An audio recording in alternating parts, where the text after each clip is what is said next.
دو بار heart transplant سے گزرنے والی خاتون کا سلمان خان سے متعلق انکشاف۔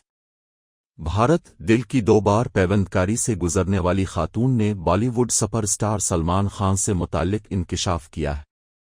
سلمان خان 2007 سے اپنی بینگ ہیومن فاؤنڈیشن کے ذریعے بہت سے لوگوں کی مدد کر رہے ہیں، جس کے ذریعے وہ ضرورت مندوں کو صحت اور تعلیم کے لیے فنڈز فراہم کرتے ہیں۔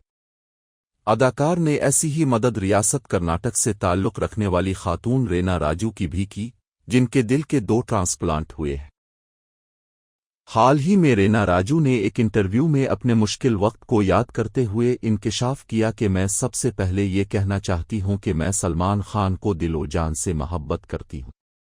سلمان خان کے ساتھ اپنی پہلی بات چیت کے حوالے سے انہوں نے بتایا کہ میرے پاس اداکار کا نمبر موجود تھا، پہلے ہارٹ ٹرانسپلانٹ سے پہلے سپر اسٹار کو کال کی تو انہوں نے فوری جواب دیا۔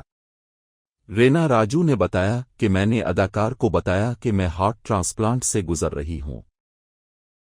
وہ اس وقت آسٹریلیا میں شوٹنگ کر رہے تھے اور انہوں نے میرے ٹرانسپلانٹ کی رات کو تقریباً 2 گھنٹے تک فون کال پر مجھ سے بات کی۔ خاتون نے سلمان خان کی تعریف کرتے ہوئے مزید کہا کہ اداکار نے میرے خاندان کے ساتھ بہت تعاون کیا اور مجھے اس مشکل مرحلے سے گزرنے کے لیے حوصلہ دیا۔ رینا کا یہ بھی کہنا تھا کہ دوسری پیوندکاری کے وقت بالی ووڈ اسٹار کے گھر پر ملاقات کی، جہاں انہوں نے کافی دیر تک بات چیت کی، جو ایک خوشگوار یادیں ہیں۔